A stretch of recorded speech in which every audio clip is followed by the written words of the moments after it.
Bom dia, meninos do terceiro ano. Aqui é o professor Neto, professor de História da Unidade Escolar Antônio Rodrigues Filho de Acauã, tá certo?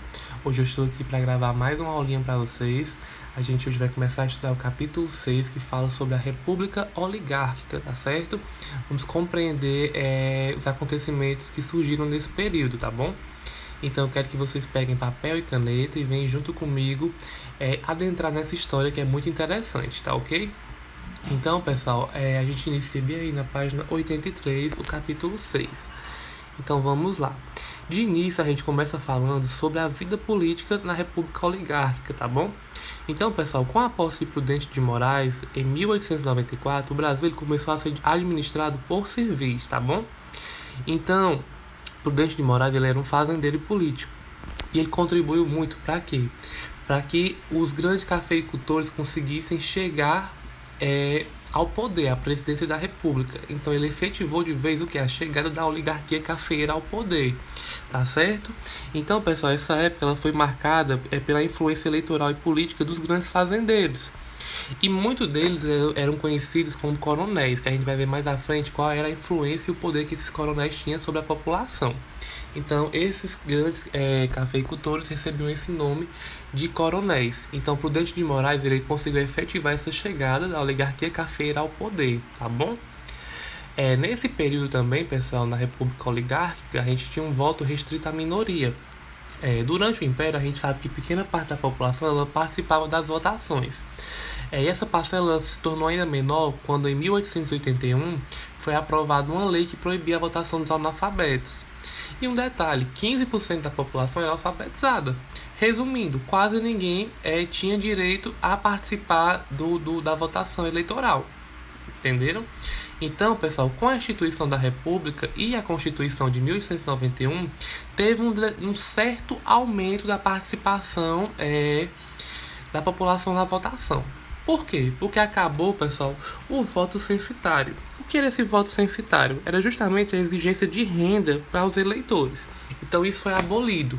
E também foi instituído o quê? O voto aberto masculino para os maiores de 21 anos.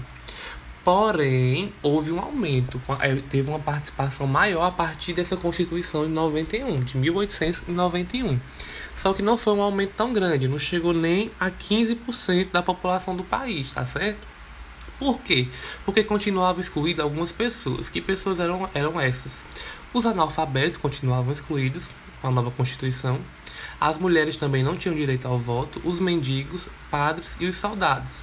Então, só teve direito ao voto os homens, que eram maiores de 21 anos, e um detalhe, o voto ele era aberto, certo? Então, durante o Império não tinha uma participação muito pequena. Houve um determinado aumento a partir da instituição da República e da nova Constituição, porém esse aumento não foi tão grande por conta dessas exclusões que ainda aconteciam, que eram os analfabetos, as mulheres, os mendigos, padres e os soldados. Tá bom? Como eu falei para vocês, o voto ele era aberto, certo? Esse processo ele permitiu que os chefes políticos locais conhecessem o voto dos seus eleitores. E a partir do momento que eles conheciam o voto dos eleitores, eles podiam fazer o quê? Eles podiam pressionar eles e tentar manipular, de acordo com os interesses que eles tinham sobre aquela região, certo?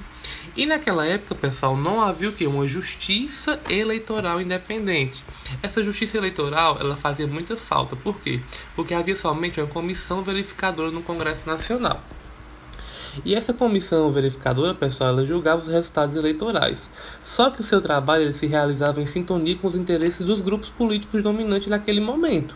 Então, pessoal, essa comissão ela poderia o quê? Distorcer o resultado das urnas e aprovar, por exemplo, o nome dos deputados e senadores que apoiassem a situação.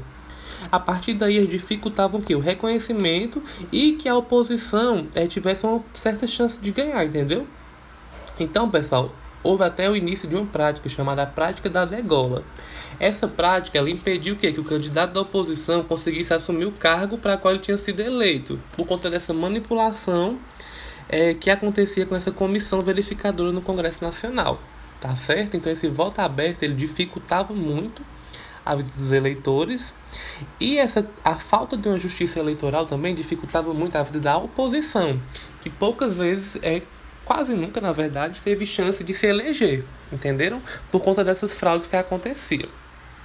Como eu falei para vocês, pessoal, esses grandes cafeicultores, esses grandes fazendeiros, a oligarquia cafeeira, que era dominante, eles receberam o nome de coronéis, tá certo? E surgiu uma prática chamada prática do coronelismo. Vocês devem lembrar aí da oitava série ou a sétima série, não me recordo ainda qual é o período que a gente estuda essa parte. Então, pessoal, nos primeiros anos da República, a política regional ela foi dominada por esses grandes proprietários rurais, esses grandes fazendeiros, como eu falei para vocês, que recebiam esse nome de coronel. Então, pessoal, esses coronéis eles se tornavam o quê? Verdadeiros chefes e líderes políticos daquelas cidades e daquelas regiões onde eles estavam morando e onde eles se estabeleciam, tá certo? Então, pessoal, eles iniciaram algumas práticas de mando e dominação. E essas práticas, pessoal, de mando e dominação sobre aquela região, aquela cidade que ele se estabelecia, recebeu esse nome de coronelismo. Então, as práticas de mando e dominação sobre aquela região ou aquela cidade recebia esse termo, coronelismo, tá certo? Esses coronéis se instalavam, viravam representantes, viravam grandes líderes políticos daquela região, daquela cidade. E essas práticas que eles tinham de domínio sobre a população recebeu esse nome de coronelismo, tá bom? E sobre a sociedade. A nossa sociedade, pessoal, atualmente a gente sabe que ela é cerca de 80% urbana, tá certo? 80% da população ela vive em áreas urbanas. Só que nos primeiros anos da República, pessoal, não era assim que funcionava. A população, a sua grande parte, em sua grande maioria, morava em zona rural. Na zona rural. Então, pessoal, essa sociedade da Primeira República ela era predominantemente rural. E o grande número de pessoas, pessoal, trabalhavam em fazendas e recebiam o quê? Uma remuneração miserável, tá certo? E por que eles se sujeitavam a isso? Por conta do coronelismo, sabe por quê? Porque eles sofriam grande exploração por parte desses coronéis, porque eles dependiam muito dos favores dos patrões deles, tá certo? E que favores eram esses? Eu vou citar o exemplo de um. Os patrões, muitas vezes, eles davam auxílios, como empréstimos em dinheiro, principalmente em momentos de doença. Isso aí era uma forma que eles utilizavam, os coronéis, para criar uma relação de dependência com seus trabalhadores. E a partir daí fazer o quê? Manter sob controle esses trabalhadores, que recebiam salários miseráveis, tá certo? Então, os coronéis aproveitavam principalmente esses momentos de doença para fazer esses empréstimos. E como eles recebiam salários miseráveis, eles não tinham como pagar de imediato com o seu salário aquela dívida. Então eles ficavam cada vez mais dependentes dos seus patrões. Então isso era uma dos mandos, dos feitos desses coronéis. Esse coronelismo era muito pesado. Os funcionários desses coronéis sofriam muito. Essa dominação era muito forte por cima dos funcionários. Então os coronéis eles faziam essas práticas para ter dependência cada vez maior dos funcionários para com eles, tá certo? Tinha outra prática, pessoal, também chamada de clientelismo. Essa prática ela ainda é vista até os dias atuais na nossa sociedade contemporânea, tá certo? Vocês vão me dizer se é ou se não é. Por quê? O clientelismo, pessoal, é uma prática que os coronéis realizavam. Eles apadrinhavam e premiavam com cargos públicos algumas pessoas que eram fiéis a eles. Então a gente sabe que na nossa sociedade atual, seja prefeito, presidente, governador, eles apadrinham algumas pessoas, seus funcionários, as pessoas que lutaram naquela campanha para eles, né? Apadrinham eles, seja pessoas que trabalharam na campanha ou grandes empresários que fizeram empréstimos. Eles apadrinham e dão empregos bons, dão licitações boas. Então, naquele tempo, também na Primeira República, acontecia isso por parte dos coronéis. Os coronéis eles realizavam esse apadrinhamento dessas pessoas que declaravam fidelidade a eles, entendeu? Então, clientelismo é justamente isso, é a prática dos coronéis de apadrinhar e premiar com cargos públicos as pessoas que lhe demonstrassem fidelidade, tá certo? A gente vai ver que esse clientelismo ele vai avançar até em nível estadual e até mesmo federal mais à frente, tá bom? Pessoal, como eu falei para vocês que o voto era aberto, surgiu o quê? Surgiu o voto de cabresto, tá certo? Em troca dos favores, os coronéis, pessoal, eles exigiam o quê? Que os eleitores votassem nos candidatos que por eles fossem indicados. E quem não quisesse votar ficava sujeito ao quê? À violência dos jagunços. Quem eram os jagunços? Eram os capangas que trabalhavam para os coronéis em suas fazendas. Então, como o voto ele era aberto, pessoal, não era tão difícil os jagunços descobrir quem não votava nos candidatos dos coronéis, tá bom? Então, pessoal, como eles tinham que declarar esse voto de forma aberta, eles sofriam essa repreensão muito forte, tá certo? Então, esse voto sob pressão ele ficou conhecido como voto de cabresto, tá bom? Também é um assunto que a gente estudou no ensino fundamental, acho que foi na 8ª série. Então, esse voto sob pressão, principalmente por ser aberto o voto, ficou conhecido como voto de cabresto, tá bom? E acontecia o que? Aconteciam também fraudes eleitorais, não é isso? Com tanto poder que eles tinham nas mãos, os coronéis, e também a ausência dessa justiça eleitoral, que só havia aquela comissão, então, pessoal, eles praticavam o quê? Grandes fraudes eleitorais para conseguir que os candidatos deles vencessem as eleições. Dentre as fraudes, a gente tem as principais, que era a falsificação dos documentos para que menores e analfabetos conseguissem votar, também a inscrição de pessoas que já tinham falecidas como eleitoras, junto dessas fraudes documentais, a violação de urnas e a adulteração das cédulas de votação e também a contagem errônea dos votos, tá bom? A partir dessa contagem errônea dos votos, favorecia sempre o quê? O candidato do coronel, tá certo? Como eu falei antes, a gente teve o clientelismo, que era aquela prática de apadrinhamento do coronel para algumas pessoas que eram fiéis a eles, né? Só que surgiu também, pessoal, o clientelismo em nível estadual. A troca de favores funcionava da seguinte maneira: o coronel mais influente e poderoso em cada município ou na região estabelecia alianças com os coronéis de outros municípios e regiões para eleger o quê? O governador do estado. Depois que ele era eleito, pessoal, o governador ele retribuiu o apoio que ele recebia dos coronéis, destinando o quê? Verbas e favores para as áreas de influência dos seus correligionários, tá bom? Então, essa prática ela ficou conhecida como clientelismo estadual. Resumidamente, em várias eleições, o poder continuava o quê? Nas mãos de um mesmo grupo. Cada governador ele fazia o quê? Ele só passava o poder dele para um parente ou um correligionário. E por aí acontecia sucessivamente, tá bom? Só que vale lembrar uma coisa, que o coronelismo ele não teve também, pessoal, a mesma influência e social em todos os lugares do Brasil. Em várias regiões do interior do Nordeste, o coronelismo ele teve, claro, muito poder. Ele foi organizado até mesmo em tropas militares próprias. Já em São Paulo, Minas Gerais e Rio Grande do Sul, a força do coronelismo dissolveu, pessoal, dentro de outras estruturas de poder. Alguns partidos políticos, a administração do governo estadual, entre outros. E a sua influência não foi tão relativa como aconteceu na região Nordeste, tá certo? Então, essa é basicamente um resumo da estrutura do poder daquele período, da Primeira República. E surgiu, pessoal, a política dos governadores. Campos Salles ele foi o segundo presidente civil da República e ele articulou uma aliança entre os governos de estado e o governo federal. Os governadores ajudavam a eleger senadores e deputados favoráveis ao presidente e, em troca, o presidente lhe ajudava o quê? Os estados com mais verbas e mais empregos para os seus apadrinhados políticos. Vocês viram anteriormente na estrutura de poder, que houve o clientelismo em nível estadual. Ele começou naquela região, clientelismo com apadrinhamento dos coronéis, com as pessoas que eram fiéis a ele. Depois ele foi aumentando ao nível estadual, na escolha dos governadores, deputados, senadores. Depois ele avançou para o nível federal, com os senadores, deputados e o presidente, entendeu? Então os governadores eles se uniam, ajudavam a eleger senadores e deputados favoráveis ao presidente e, em troca, o presidente ia fazer o quê? Ele ia ajudar os estados que ajudaram ele a se eleger, com mais verbas, mais empregos para os seus apadrinhados políticos, tá certo?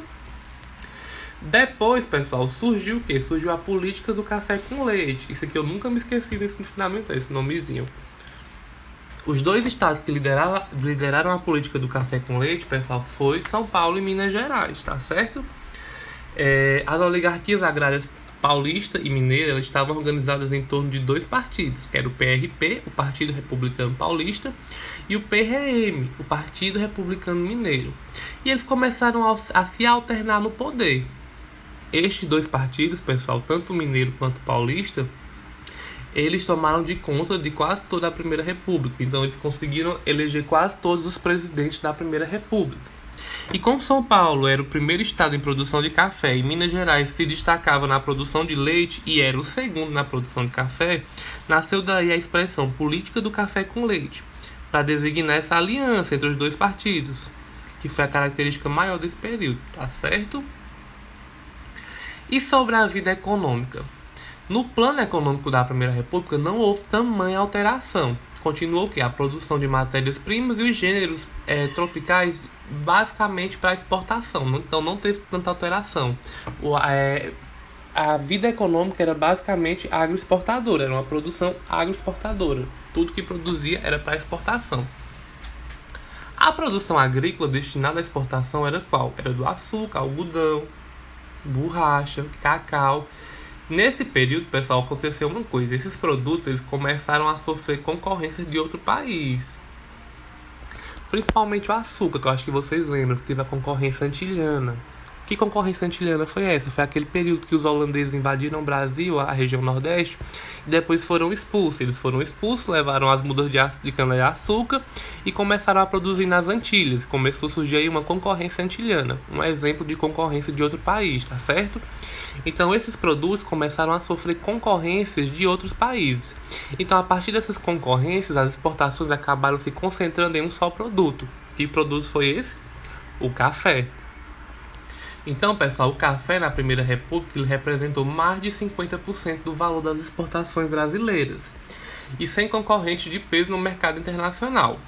A partir daí, pessoal, os produtores de cafés começaram a se entusiasmar. Meu pai amado, eles começaram o quê? Eles começaram a produzir, a plantar. E começaram a plantar. Em consequência, pessoal, a produção ultrapassou a capacidade de consumo do produto. O que foi feito? Com a oferta de café sendo maior que a procura, a economia cafeira começou a enfrentar crise de superprodução lá no início do século XX. Assim, os preços caíram e começaram a acumular imensos estoques do produto, certo? E em busca de uma solução para essa crise, pessoal, representantes do setor cafeiro realizaram em 1906 uma reunião na cidade paulista de Taubaté. E a partir daí eles chegaram a um acordo, conhecido como Convênio de Taubaté. Esse acordo, o governo ele compraria a produção de café que estava ultrapassada do consumo, e o excedente, pessoal, seria estocado pelos governos estaduais para ser vendido quando os preços se normalizassem, tá certo? A partir daí, o preço do produto ele não caiu e os cafeicultores não tiveram prejuízos, tá certo? E o estoque do governo ele foi aumentando de maneira contínua e nunca surgiu uma boa oportunidade para vender no mercado externo. Para os cafeicultores que continuaram plantando em larga escala, o prejuízo ele não foi tão grande. Por quê? Porque isso aí se tornou um problema do governo, pois os lucros dos cafeicultores estavam o quê? Estavam garantidos, tá certo? Alguns cafeicultores utilizaram parte desse lucro para investir no setor industrial também, que é um detalhe muito importante. E como eu falei antes, a gente tinha outros produtos que eram para exportação, só que esses produtos eles sofreram forte concorrência internacional, então eles ficaram mais voltados para o mercado interno. Como eu falei, era o açúcar. O açúcar ele foi, durante o período colonial, o principal produto agrícola brasileiro para exportação. Só que a partir da concorrência que ele começou a sofrer internacional, ele ficou mais voltado para o mercado interno. Tanto ele quanto a borracha, o algodão, o cacau, tá certo? O foco estava voltado para o café, que não tinha tanta concorrência ainda no setor internacional, tá bom? E esse convênio de Taubaté que salvou muito neguinho, muito produtor. O governo tirou ele da forca, viu? Porque esse pessoal se entusiasmou tanto, se animou tanto com essa produção, com esse lucro enorme que estava tendo, que quase prejudicou a produção cafeeira. Nós tivemos também, pessoal, uma grande imigração. Essa grande imigração, ela marcou a Primeira República. E por que foi que ela aconteceu, pessoal? Ela aconteceu pela criação de uma política que é dentro do Brasil, uma política de proteção aos indígenas por parte do governo federal. E também houve o quê? Houve um avanço muito grande na indústria dentro do país e também o surgimento do movimento operário. Então, a partir desses acontecimentos, da criação dessa política de proteção indígena, pelo avanço industrial, o início desse movimento operário, começou o quê? Essa grande imigração para o território brasileiro, tá certo? Essa foi a motivação dessa grande imigração que aconteceu durante o período da Primeira República, tá bom? E esse é o capítulo 6. Ele não é muito grande, é fácil de compreensão, é um assunto muito gostoso de se estudar. Eu queria pedir desculpa para vocês bem aqui, porque eu tô com minha garganta inflamada hoje, minha voz não está muito boa. Tô até com problema de dicção, porque eu falando aqui e a garganta secando. Mas eu acho que deu para vocês entenderem. O que vocês não tiverem compreendido, eu quero que vocês venham até mim no privado, conversem comigo. Você que está no canal pode botar um comentário bem aí que eu vou ler, tirar a sua dúvida. E eu estou aqui à disposição no privado para vocês. Gravo sempre esses vídeos nesse momento de pandemia para a gente não parar os nossos estudos e continuar